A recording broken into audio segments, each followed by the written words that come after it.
Good morning. Here is the start of a week, and we've got another exciting week in Washington. God only knows what's going to happen here, which is, anyway, but we want to start off on a good note with all of you, and a real high note for me. This is a real privilege. I've had the opportunity now for, probably almost 20 years to work with Nikkei Shimbun. You know, they partner with us on having an annual conference in Japan, the biggest conference we ever do, by the way.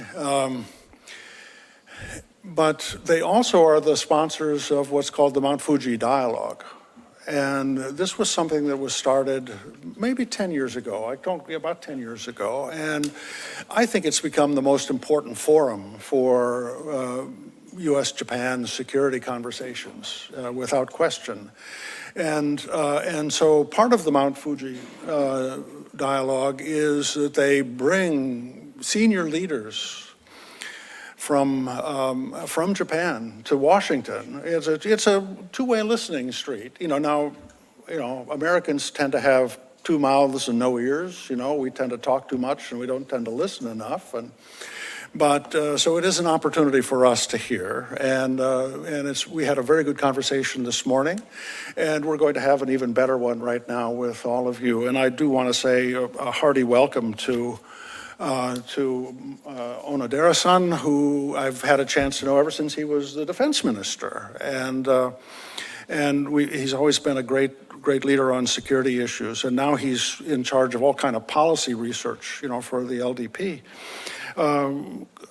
Koizumi Shinjiro he's my adopted son. You didn't know that, but we've worked through that. He worked here at CSIS, and I fell in love with him then, and I just am so excited. He's got a wonderful family, and it's just marvelous, and I'm delighted that he's here with us today. We also have Mr. Gemba, who is with us today, and we're delighted that he's here. He came to CSIS maybe about 10 years ago. I think it was a long time back, but we're delighted to have you back, Gemba-san, sensei. So let me just say thank you. Now, I also want to introduce Christy Gavella. She is our new Japan Chair, and we're just delighted. We're sharing her with Oxford University. I don't think that's fair, but I had to do that. But anyway, she's a real talent, and her real focus is on economic security. So it'll be really a wonderful new chapter for us. And she's going to really run this session. But I can't, even though my role is ornamental today, I just have to get something off my chest, okay? I am really unhappy at this narrative in Washington that somehow we are the victims of our allies. I mean, this sort of thing that our allies have victimized us.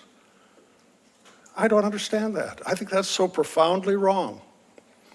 And we've got this grievance narrative that's crept into our politics, that somehow we've been victims.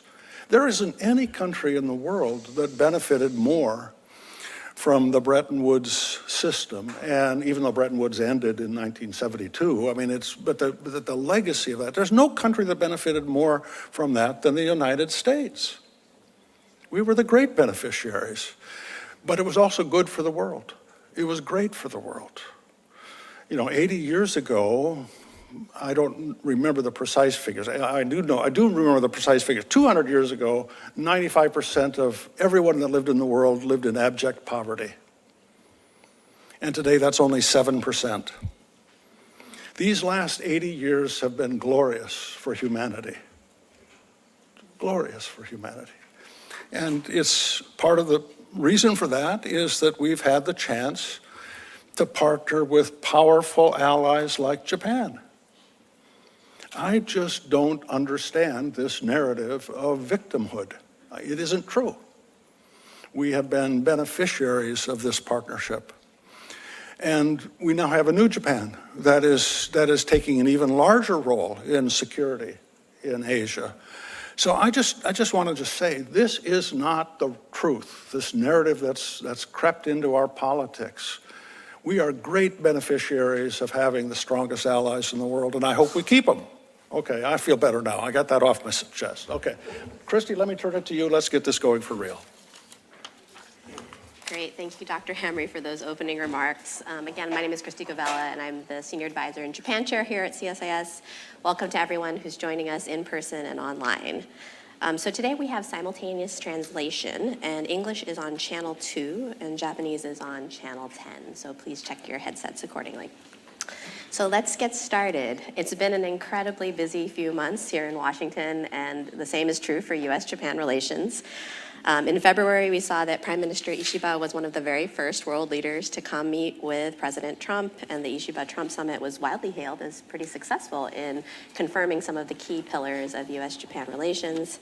Most recently, Japan became the first country to engage in tariff negotiations with the U.S., and many people are watching those conversations quite closely as we head into a second round very soon.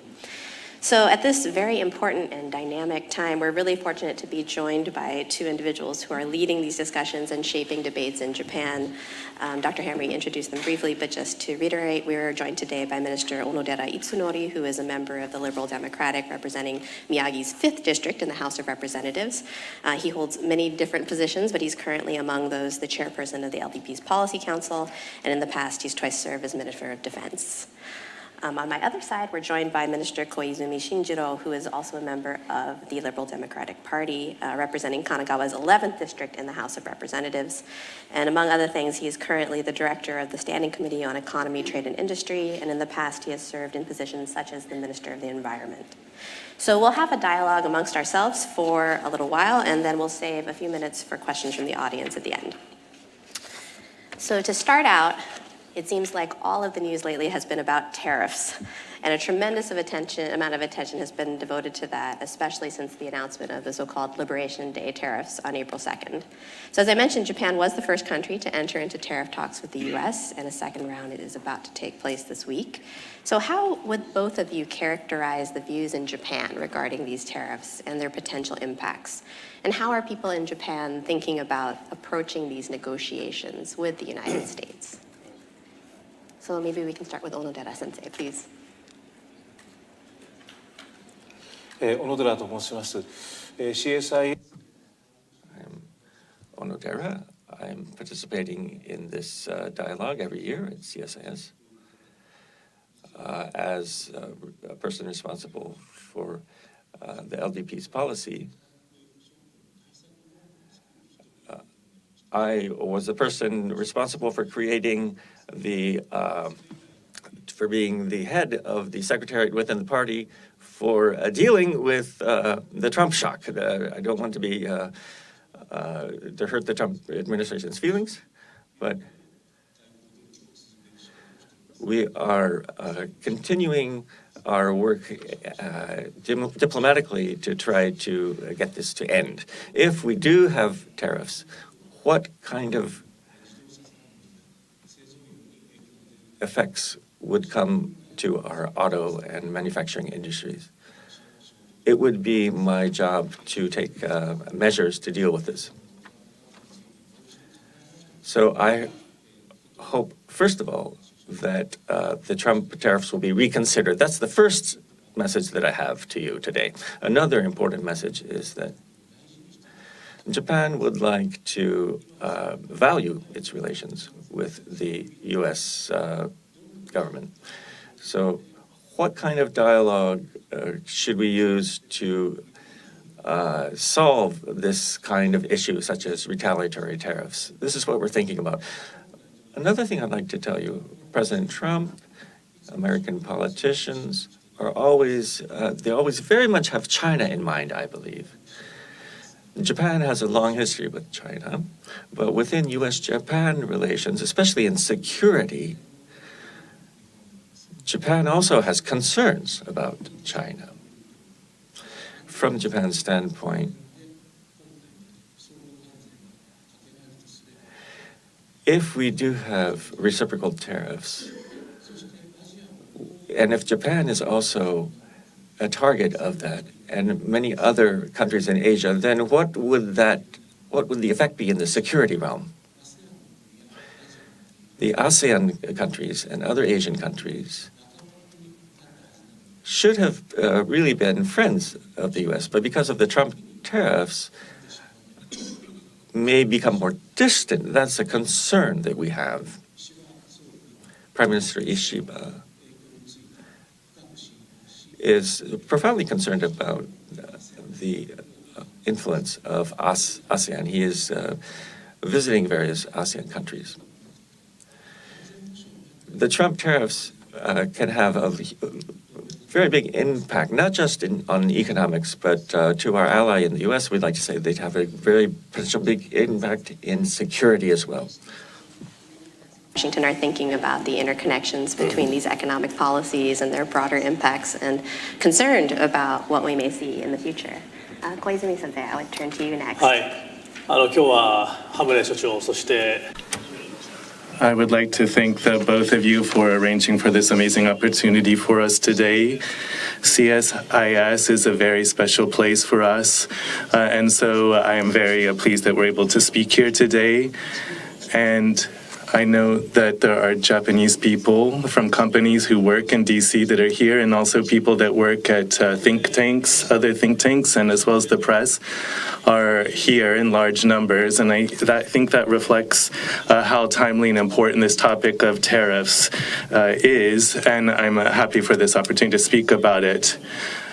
We are very concerned about the tariffs, but at the same time, what I want to stress today is that this issue is that we don't just see this as a challenge between U.S. and Japan, but that it is also a time for us to understand the strength of the alliance. And Prime Minister Ishiba and we Japanese politicians have continuously said that we, for the past 5 years, have invested more in the U.S. than any other country. And Japan has directly created 1 million jobs in the U.S., and half of those are in the manufacturing sector.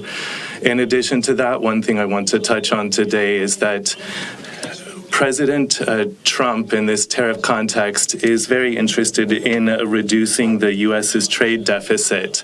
But within the LDP, I work with Mr. Onodera, and I am the head of a chair on the marine products. And between the U.S. and Japan, a frequent topic of conversation is rice, also beef.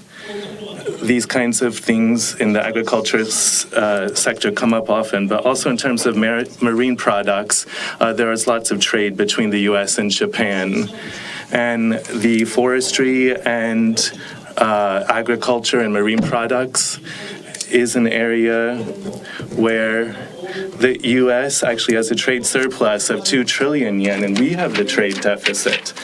And so this is another thing that I hope that as this tariff discussion takes place that we focus on. And Minister Akazawa is going to be in Washington 2 days from now. And I hope that this serves as an opportunity for us to realize how close our relationship is, and also for us to be reminded of the contributions that we have made to each other as we advance the relationship. As an outcome, I don't know ultimately what kind of deal will be reached, but right now, MAGA, Make America Great Again, is a movement in the U.S., but I would like to make the U.S. Japan alliance great always, to ensure that it is always a positive alliance. And President Trump and Prime Minister Ishiba discussed the golden age of the relationship, and I do think that that's what we have to achieve. And so I see this as an opportunity to share a positive message with the world. Especially in this time, and you bring up a number of excellent points about the already existing strengths between the U.S. and Japan and their economic relationship. So we have been talking about economics a lot, but let's shift for a moment and look at defense issues, which, they are related. They are important parts of the overall story of U.S.-Japan relations. And Japan has been doing much in the defense area to boost its spending since it announced that it would increase it to 2% of GDP by 2027. So maybe you could tell us a little bit about how this is progressing in Japan and what the next steps are. For example, in the recent Ishiba Trump statement, it said that Japan would build on that foundation even beyond 2027, but the overall direction was a little bit unclear. So maybe you could tell us what is happening right now and what can we expect in the future. Maybe Onodera sensei, please. 私はI was defense minister during Trump 1, and with Prime Minister Abe, I worked on strengthening U.S. Japan relations in the security field. At the time, we were aware that Japan had to make more efforts to strengthen its own security. We created our defense strategy and have been strengthening our capabilities every year. We've been increasing our budget. And the schedule is such that the result will be that we will achieve 2% of GDP, and we believe that the president will appreciate that. How should we think about defense strategy? I think this is worthy of study and consideration. Budget is one aspect, but recently the ways of fighting have changed very much compared to legacy warfare.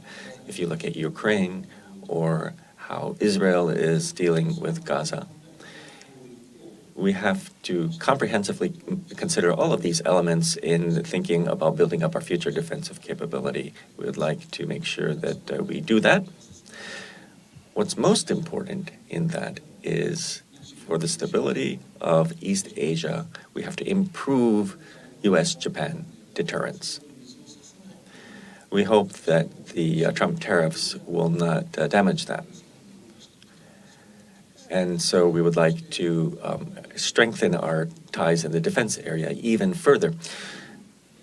If those in the U.S. could please think about ships and other equipment, such as aircraft. Japan is conducting maintenance, the 7th Fleet, aircraft carriers. Japan's maintenance work has been highly evaluated. This can be a win-win situation. We'd like to service and maintenance, provide maintenance for a lot of various kinds of equipment. We also want to collaborate on ammunition. There was a Korean think tank that said half of the ammunition that was used in Russia was exported from North Korea. Several trillion yen worth was paid from Russia to North Korea over the past year.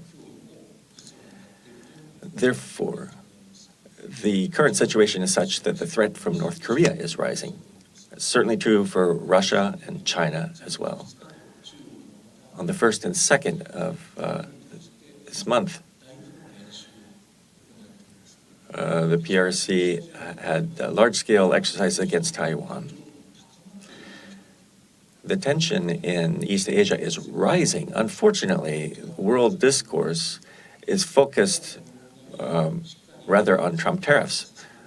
We hope that we can quickly move the discussion in a better direction in the security areas. 素晴らしいご指摘ありがとうございます。防衛予算の数字だけではなく、 And regional security environment is changing in some negative ways, and how that is connected also with the larger global security environment is crucial to understanding what Japan is doing right now and needs to do in the future. Koizumi sensei, what do you think? 小野寺今先生が触れた He mentioned the 7th Fleet just now, and actually I grew up where they're based in Yokota. And so since I was born, I was aware of the maintenance that was being performed both in Yokota and next door in Yosuka. I've witnessed it myself. And I think that what we should note right now is that Secretary of the Navy Felon has asked us if we would make a dual-use vessels in Japan, and this is something that could lead to even a greater strength in the alliance. So we are monitoring that situation, and shipbuilding is something that America is interested in, and we believe that the U.S. and Japan could cooperate on that, or even include South Korea in that potentially. And so I think that that is an area with lots of opportunity. And also, there are shipbuilding facilities in the U.S. as well that Japan could potentially invest in, I believe. And additionally, in terms of security, in the Japanese Diet right now, in the upper house, they've begun discussing active cyber defense and making it possible for Japan to engage in that through legislation. And in the lower house where we are, that law has already passed. And so we still need to get it fully through. But stepping up our cyber capabilities is something that is essential for Japan. And as a result of that, we should be able to contribute to the regional peace and as well as to the alliance, and also developing talent in the self-defense forces is something that Yokota my constituency, Yokosuka, my constituency is involved in.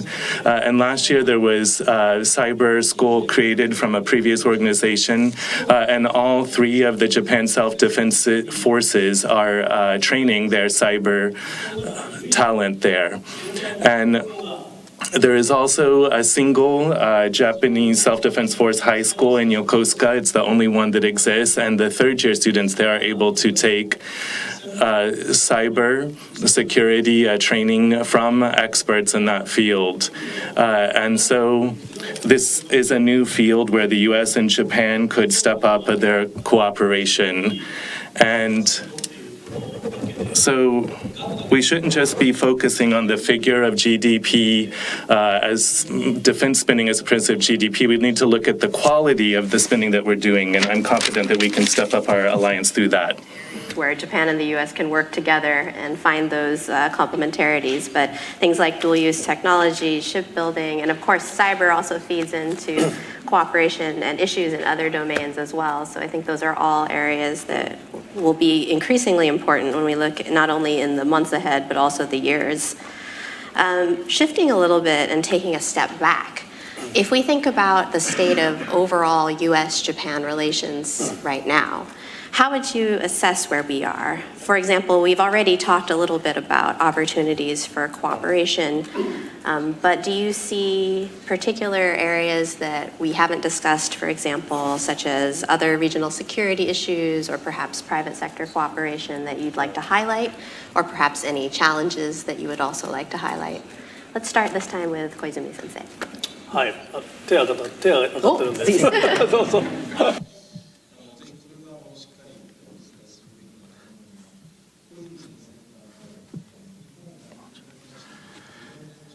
So for 5 years, Japan has been the #1 investor in the U.S. And as Representative Koizumi said, this has created so many jobs in the U.S. But that doesn't resonate as much with President Trump. He's talking about the trade deficit. So look at the the U.S. manufacturing exports. Who creates, who puts that into the black? It's Japanese firms, because they produce in the United States and they hire U.S. people and they export from the U.S. This will create a U.S. trade surplus.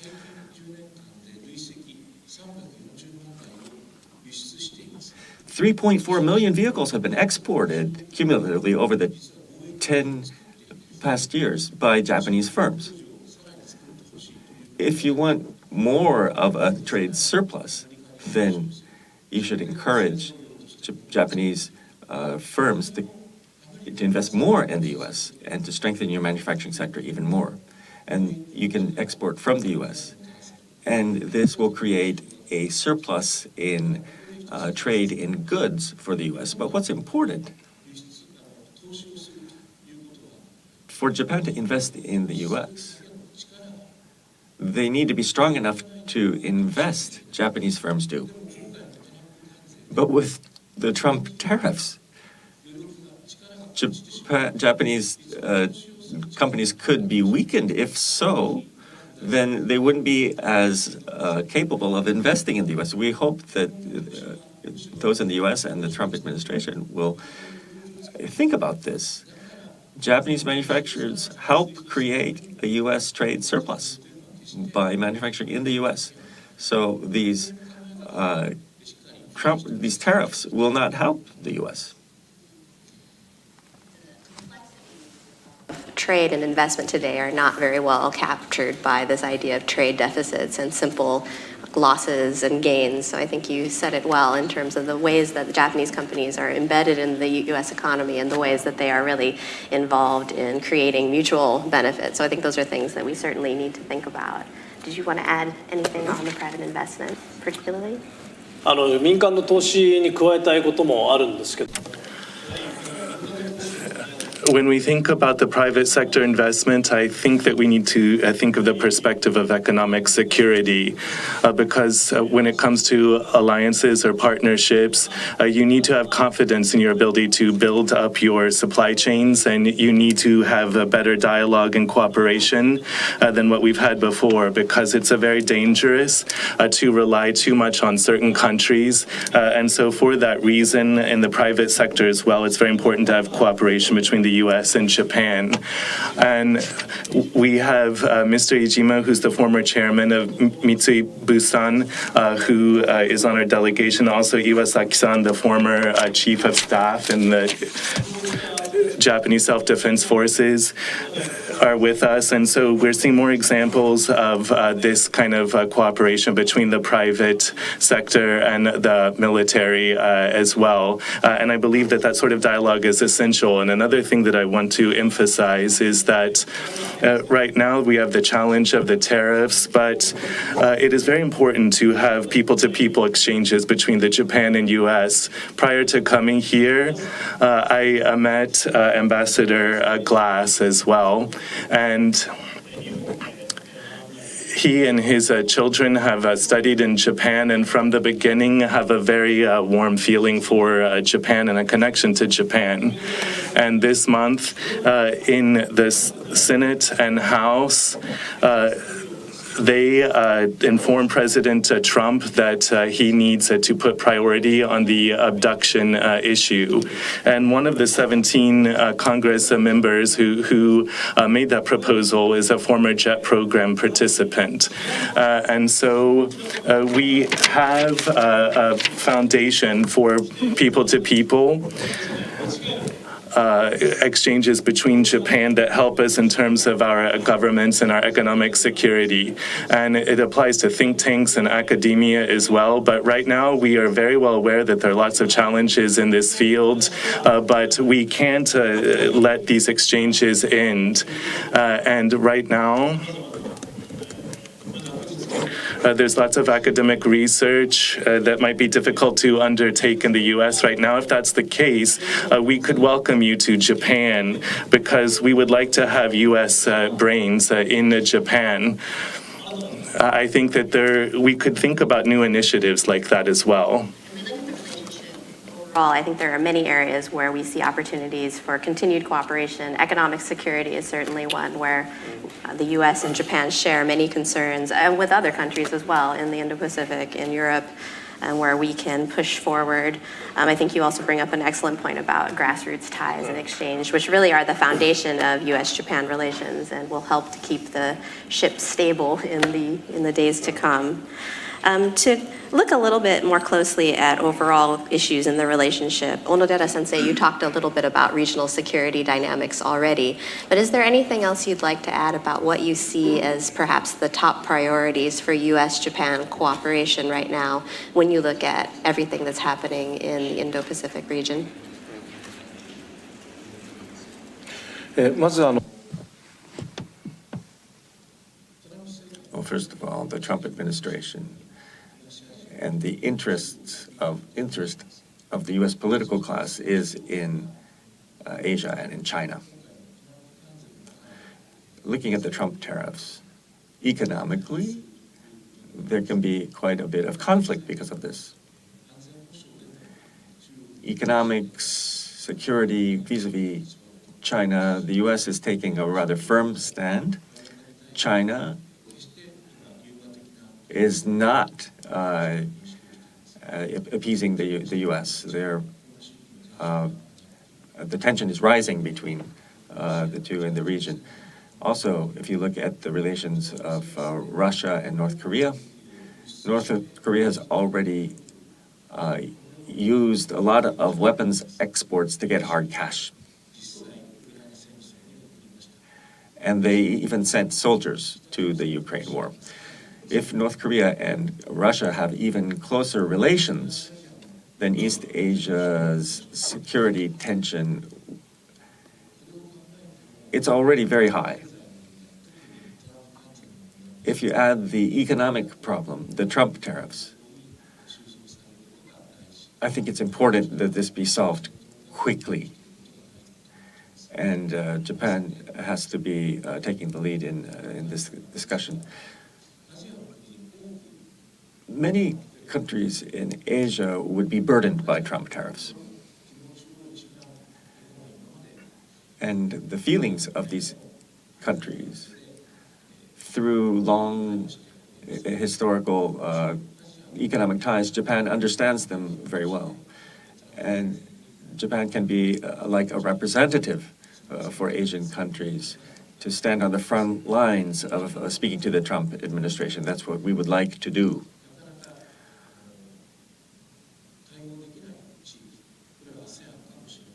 ASEAN, it could be ASEAN, or it could be Pacific Island states. If there are areas that are difficult for the U.S. administration to deal with, Japan has ties, Japan has history, and could perhaps play a role, dividing roles with the U.S.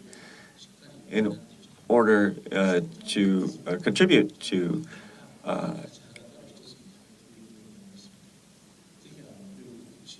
the security of the East Asia region. We would like to do this with responsibility and to get over this problem that we're having with the Trump administration. I think that President Trump doesn't like multilateral frameworks, but there are exceptions. That is the Quad. On the day that the second Trump administration launched, the first talks held were Quad talks. And I think that we will continue to leverage that framework. And another thing I'd like to say is that recently, Secretary of Defense Hegseth visited Japan. And I think he was very well received. And the Prime Minister and also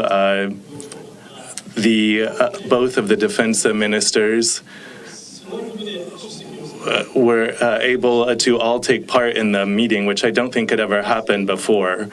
And so that kind of messaging and our actual actions will show that our defense cooperation is unwavering. And also, even under the Trump administration, that these multilateral arrangements, the Quad being the example, and in some cases, mini-lateral frameworks, are things that we can continue to pursue. And then, globally speaking, we would like, along with President Trump, to think about potentially devising new rules for the globe, including in terms of reforming the United Nations. I don't believe that the Trump administration likes the UN as it is, and we also don't think that the Security Council is good as it is.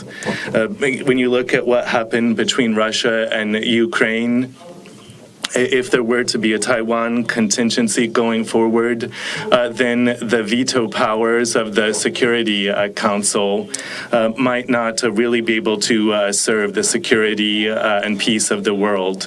And so I think that we could use new rules for the international community, and that for the healthy development of the international community, it would be good for the U.S. and Japan to take on the challenge of making new rules through the UN, the WTO, or other organizations. Regional challenges and as well as the global challenges. So I appreciate both of your points, and thinking about how the US and Japan can work together to shape global rules or to reform institutions like the UN is really important. So if we stick with that global focus for a moment, we know that during the Biden administration, for example, there was a tremendous amount of energy spent trying to network allies and partners around the world and to create a so-called lattice work. So you've talked a little bit about global institutions and about the Quad and minilaterals. Do you think there are other ways that Japan might use some of these institutions, like the IP4 with NATO, or perhaps the U.S. Japan Korea trilateral, in order to help strengthen the security environment, or in some cases perhaps to build rules? Do you think there is some opportunity for that? Maybe Onodera sensei.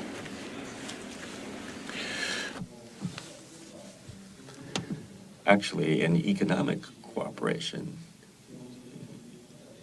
in the U.S. and Japan basically were working within the TPP framework. Unfortunately, President Trump doesn't like the TPP. Without the U.S., it's become the CPTPP. And we have created an economic cooperation framework that is spreading quite broadly. But it's important for the U.S. at some point to join. Japan will conduct Japanese economic cooperation and create economic frameworks in a Japanese manner. But it will be stronger if the U.S. joins. In security cooperation, ASEAN countries have a long history with Japan. And so Japan can have a lot of kinds of discussion with the ASEAN countries. But it's hard for the U.S. to participate in certain areas of discussion with ASEAN countries because the ASEAN countries are very aware of China. Japan can do various things, including diplomatic efforts. But we would like to do it either with the U.S. or in cooperation with the U.S. Our relationship with the U.S. is indispensable. And if we have these Trump tariffs come into effect, then various countries will say, well, we should retaliate. We've already heard them say this. There was all kinds of discussion even with Canada and Mexico. Japan has consistently said that we can solve this with dialogue. Japan continues to put out this consistent message. We are a long-standing U.S. ally, and we're a strong country economically. In order to overcome this problem of the Trump tariffs, I think it's important that Japan stand in the front lines. Also, because it has a security problem. We are deeply dissatisfied with this. Within the U.S.-Japan alliance, at least for security, we don't feel there's any problem with the U.S. That's the kind of relationship we've built up. This is a message I'd like to put out strongly in the U.S. 私は When I think about the global frameworks, I think that what we must remember is that the U.S. and Europe right now find themselves in a difficult situation, and that there's lots of disruption made by the tariffs, but we have to ask who is laughing at that and who is benefiting from that. Of course, it is true that the Trump administration is creating some difficulties for the world, but I believe that the world has now seen that they cannot have security, be it with NATO or Europe, without the U.S. And it is also clear who is pleased with this deteriorating in the relations. And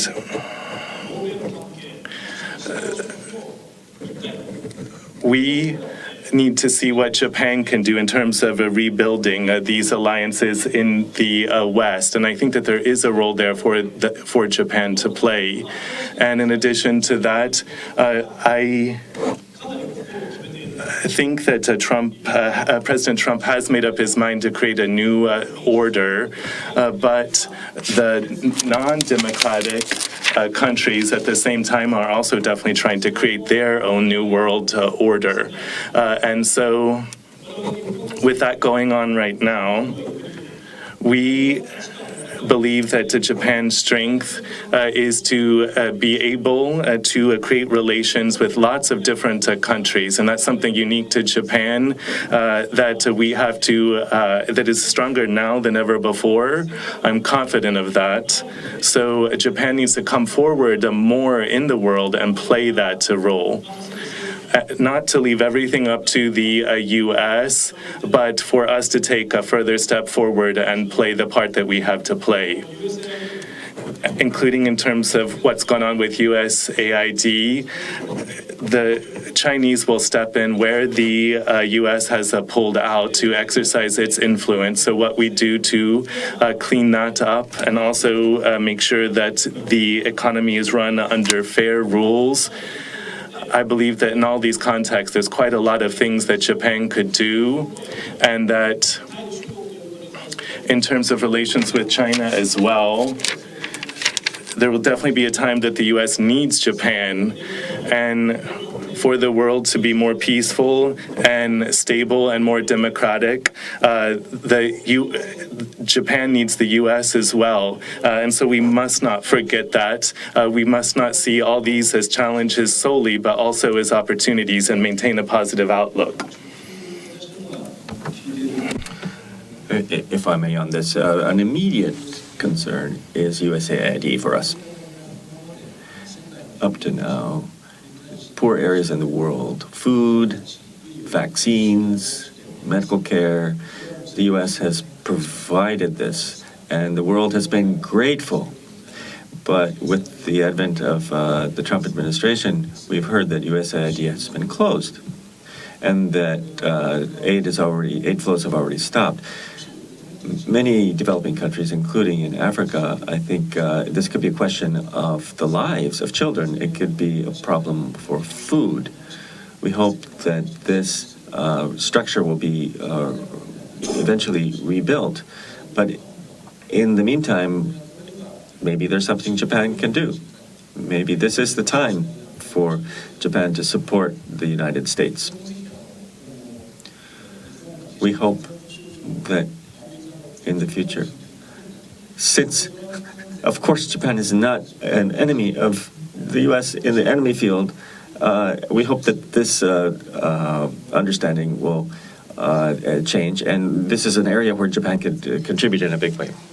Thinking carefully about these issues and where Japan can make inroads and to help these very important issues like aid that are critical to so many people around the world. If we shift for the last portion of this discussion before we open it up for questions to Japan itself, I know many people are curious about attitudes in Japan with an election coming up this summer. So maybe you could tell us a little bit about what Japanese people are most concerned about today and what your constituents are saying about U.S. Japan relations these days with all of these changes. Please, yes. Either way.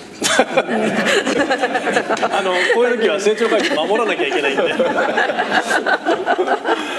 I have to protect him at times like this since he's our policy research chair. But the top issue right now in Japan is prices. I think that you in the U.S. might think that everything in Japan is so cheap, but in Japan, for about 30 years, we had no increases in wages, and we also had deflation for a long time. And so people are being shocked by prices coming up. And so we have to see how the government can address that. That's the prime focus. And right now in Japan, people are definitely thinking that rice is expensive as well as gasoline. And so we have to be able to ask ourselves if we can continue to increase wages so that they exceed the inflation in prices. I think that's very important. And so in Japan, the people are looking to the LDP to devise policies that will be effective in addressing that issue. So we do have the House of Councilors election coming up, and I don't know what the American view is on that, but it is for certain that there are no differences in opinion regarding the firmness of the U.S.-Japanese alliance. And also, as Japan and President Trump engages with one another, we were concerned initially as to whether there would be chemistry between President Trump and Prime Minister Ishida. But as you noted, there was a very good atmosphere at their first meeting. And also, there were very positive comments from both President Trump and Secretary Bessent about the tariff negotiations as well. And as regards security and economics, including the tariffs, the Japanese people have to ask which party can best deal with these issues. And I believe that the LDP offers stability and history and strengths, and so we need to get the people to recognize that in the election in the summer. Is that a good answer? Is that okay? ありがとう。助け That's great. That was a very Koizumi-esque rescue. Thank you. Minister Akazawa is going to be here in a few days. His role is very important. The people of Japan look at their daily lives and their pocketbooks and see the importance of the Trump tariffs and of U.S. Japan relations. I think this is a manifestation of that awareness. We hope that we can solve both of these issues in a win-win manner. We think that this will have the greatest effect on the elections. Mr. Akazawa.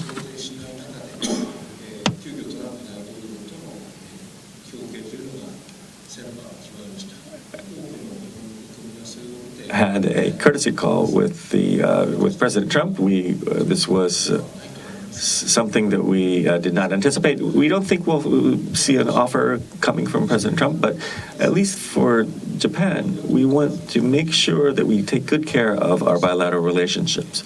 And this is true for both the party in power and the parties in opposition. And we have to take care of our people. And this will be our main message going into the election. U.S. voters are thinking about in some ways, but it's also very understandable that the Japanese voters are concerned about the future of U.S. Japan relations and stability. So at this point, we have time for a few questions from the audience. So we'll be passing microphones around. When you are called on, please wait until one of my colleagues brings a microphone to you and then stand up and identify yourself before asking your questions. And we only have a few minutes, so if you could keep your questions fairly brief, we'd appreciate it. So let's go here in the front and then back.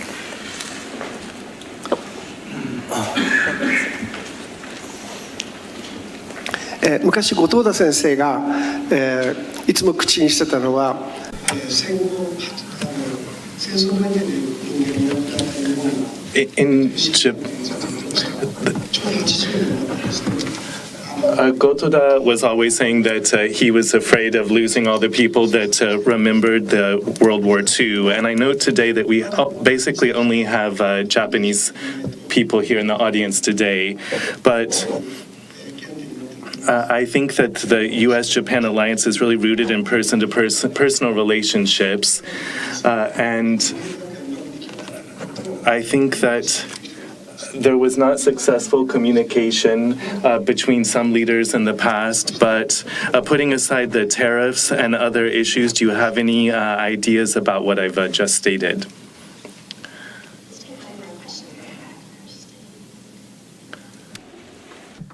Good morning. Dimitri from the Financial Times.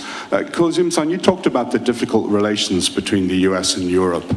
Are you worried that the troubles that other allies are having with the US right now means that they're going to be less willing to work with the US when it comes to countering China? And what Prime Minister Kishida used to say about Ukraine today could be East Asia tomorrow, that kind of framework will start to fray because of the tensions with allies at the moment. So let's take those two questions to は start. い、最初のもいいですか。最初に石破総理とトランプ大統領 You asked about the meeting between Prime Minister Ishiba and President Trump, and I believe that he handled it well on the whole. And I think you're concerned about the communication that took place between them, but I think that probably President Trump still remembers a lot about his time with Prime Minister Abe as well. And I think that we shouldn't treat them as the same because Prime Minister Abe was someone who had a strong track record globally, and also in terms of how he acted in the G7 and in terms of learning about the G20. And also about the history of the alliance between the U.S. and Japan. President Trump at the time was not really familiar with those things, but Prime Minister Abe was. But now, President Trump already has 4 years of experience as a president. And meanwhile, Prime Minister Ishiba has only just become prime minister. So that makes for a difference between the relationship between Abe and Trump and Ishiba and Trump because, of course, the style of communication is going to change when the interlocutors change, but it doesn't change what the interests are between the U.S. and Japan. And Minister Akazawa came here to make a deal with Trump, and I think it has been well received that Japan stands at the forefront like this. And so I hope that there will continue to be even better communication in the future. And then also your second question, I think as regards to Europe, it was true under Prime Minister Abe as well. One of the things that he struggled with was that people in Europe seemed to be too optimistic about China, and he wanted to get more on the same page with him, and it was something he really agonized over. And I think that basically is still something that we need to continue to work on today. So from that perspective, right now, the U.S. is viewing China as America's greatest adversary or competitor. And so there has to be a strong security alliance between the U.S. and Japan. And also we need to get the world more on the same page about China.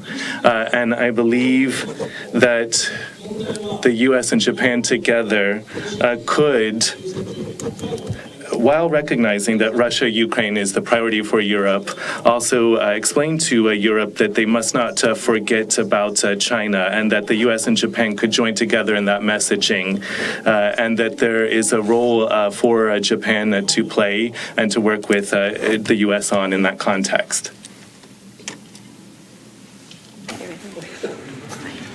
Okay, we have time for maybe 2 more questions. Let's do one over here.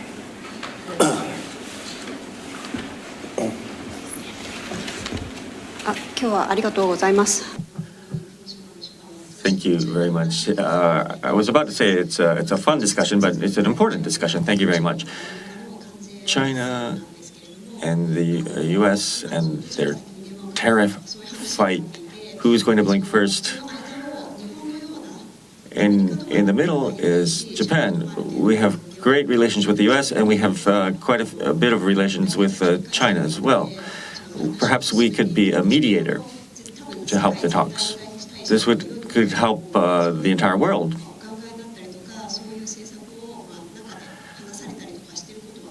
I wonder if you consider that in your discussions at all, or if you have any kind of policy on this.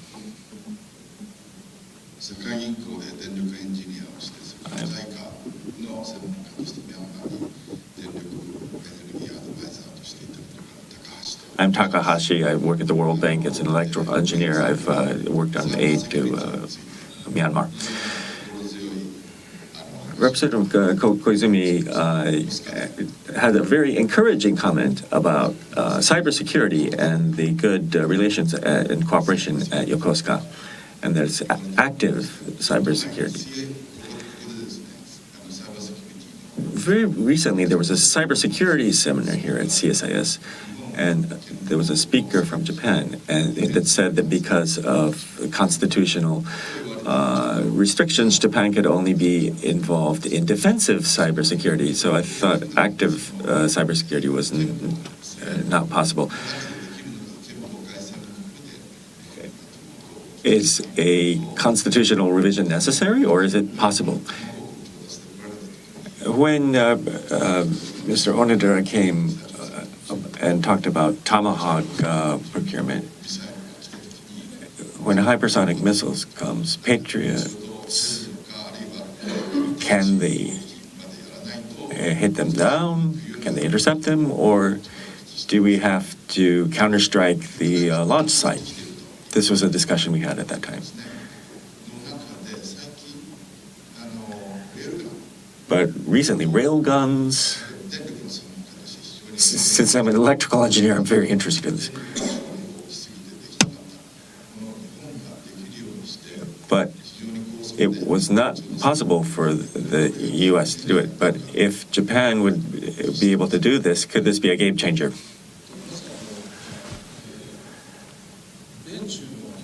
On the U.S.-China tariff standoff, I think this is probably something that would not be easy for Japan to mediate. But we could negotiate, and the U.S.-Japan negotiation could be a model to show a potential path for U.S.-China. That's a possibility, but I'm very concerned that, let's say I go to the U.S. and look at Walmart, a lot of them come from China. They're cheap. If you were to manufacture them domestically in the U.S., the prices would go way up. If you think about inflation in the U.S., I don't think it's very realistic to try to manufacture everything domestically in the U.S.